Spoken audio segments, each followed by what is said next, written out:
Pennsylvania, New Jersey, and Delaware. Now live. This is News 10 at 11.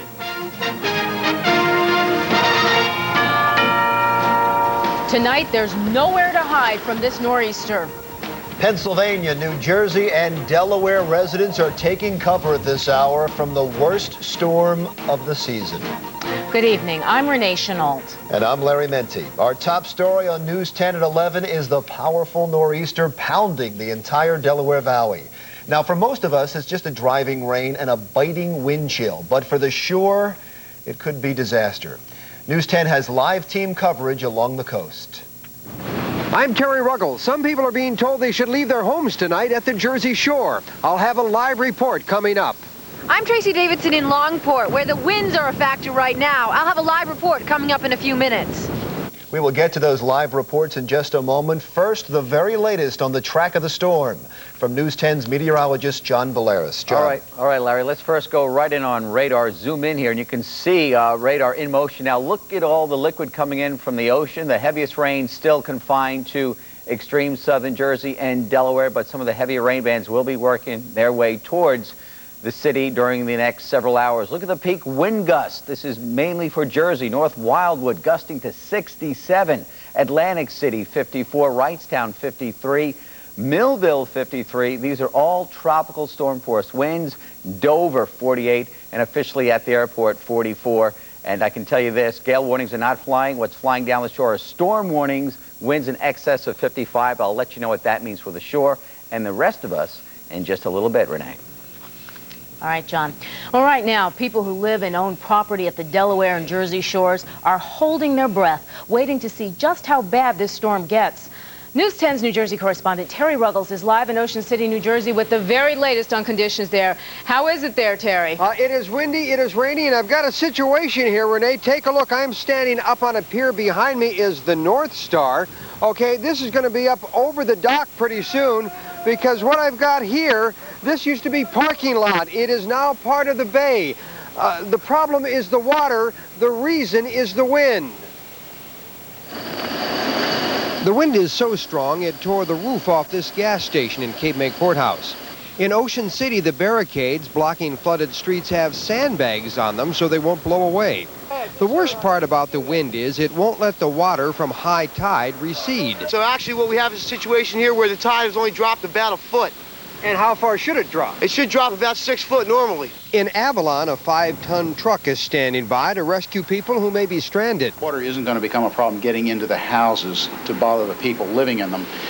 We are helping them move their cars. We have a bus out with one of our officers driving it, and the people can move their car to high ground, and we'll take them back to their house. There are many ways to cope with this nor'easter, but there's no way to stop the wind from howling or the rain from falling or the water staying abnormally high through tomorrow afternoon. Anything you can do about it? Nothing.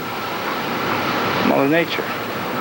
Well, the thing I'm doing about it is I'm standing on a pile of shells. Now, keep in mind the water is up over here and high tide on the back bay is still 3 hours away. Look at the problem we have here. Here's our News 10 truck, right? Here's the minivan.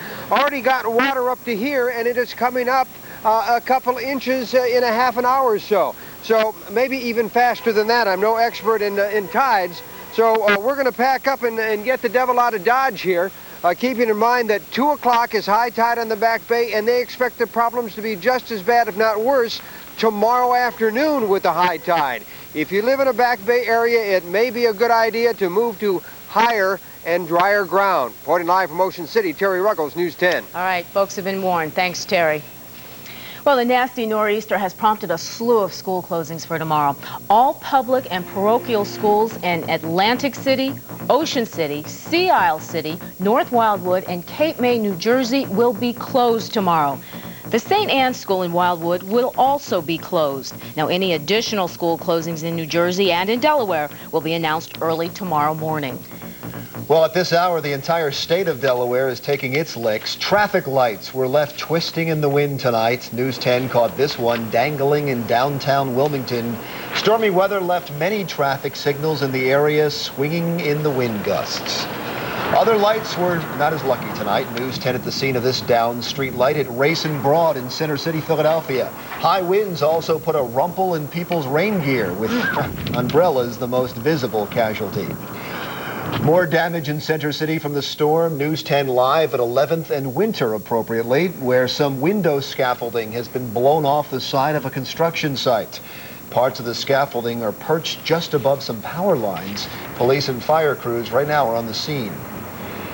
Well, let's continue our News 10 live team coverage of the nor'easter at the Jersey Shore now with Tracy Davidson, who is in Longport, Atlantic County. The front of the storm is slamming Atlantic City. Huge waves churned by high winds are bashing a beach already eroded by last week's storm.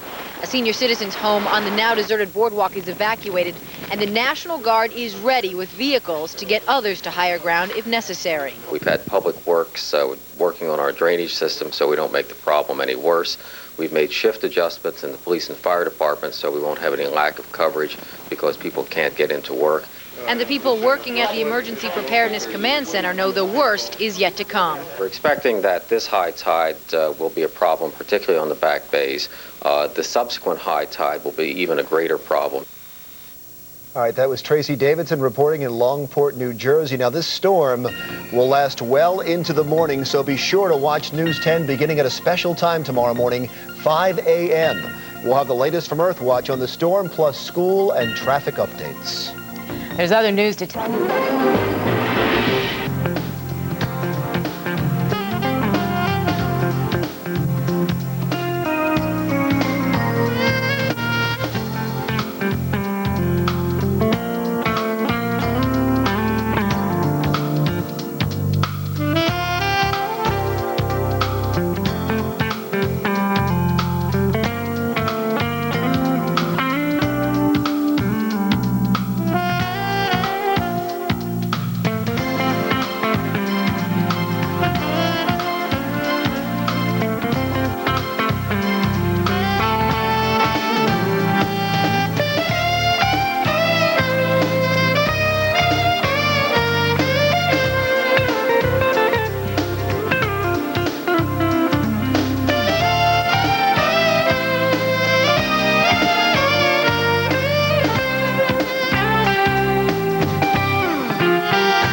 Special edition of WeatherScope.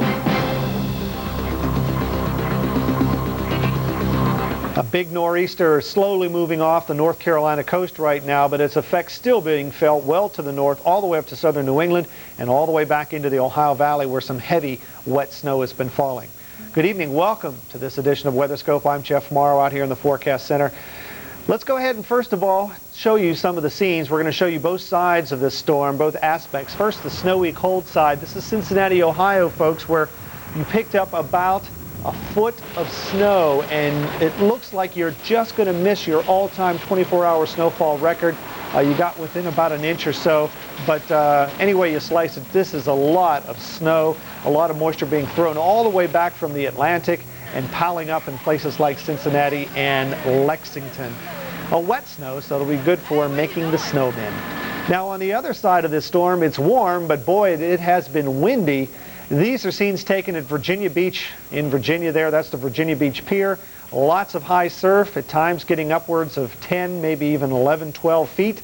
And at the times of high tide, that's when we really have to worry about coastal flooding and some beach erosion. The next high tide is coming up at about 2 to 2:30 local time, and that's one we're really going to have to watch closely. Joining me now here in the Forecast Center to talk about this major nor'easter is senior meteorologist Matt Crowther. And Matt, again, snow in the Ohio Valley, wind and rain and surf on the coast, not unusual for a big nor'easter. That's right, although usually in a nor'easter the snow is closer to the low pressure center. Very interesting that it's way back in the Ohio Valley. It's because this is such a massive area of low pressure, especially in the upper atmosphere. So it's not a typical nor'easter in some ways. All right, well, let's show the folks what this nor'easter looks like on the satellite perspective, and putting it on into motion. Pretty easy to pick out where the center of the low is, way down to here, but if you notice, there really isn't any deep cloud cover around that, just some low-level clouds. Most of the moisture, if not all of it, well to the north.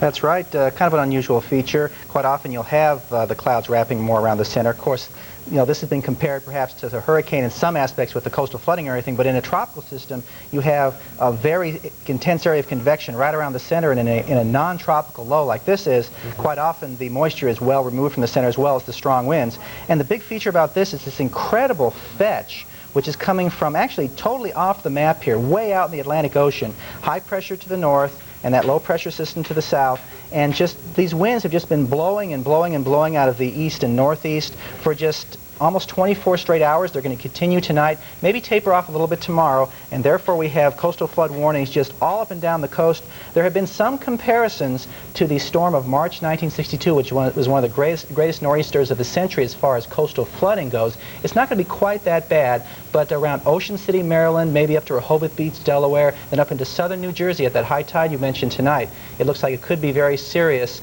perhaps more than just beach erosion, maybe some actual damage to some of the boardwalks. We hope not, but that is a possibility. All right, well, let's go ahead and show, first of all, the radar and show you where most of the rain has been falling. This is all rain, and of course, Matt was just talking about that strong onshore flow continuing here. But if you head far enough to the north, you get into some sleet and a little bit of snow, perhaps, but we don't think up here in New England that's going to be a major problem. No, that's right, although maybe just north and west of Boston and some of the suburbs where usually you get more of the snow situation. Here's a close-up look at the Boston area radar.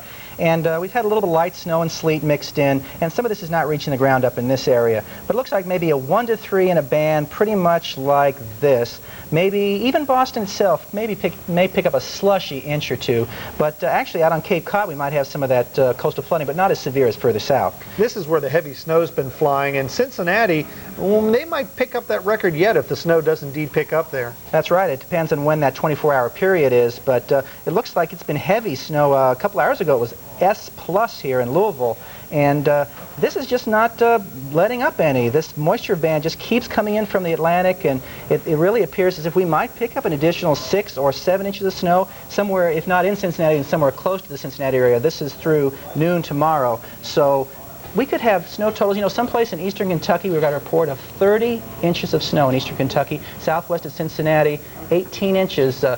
Amazing storm from 2 different perspectives. So traveling a nightmare anywhere in parts of northern, eastern Kentucky, southern Ohio, and Indiana.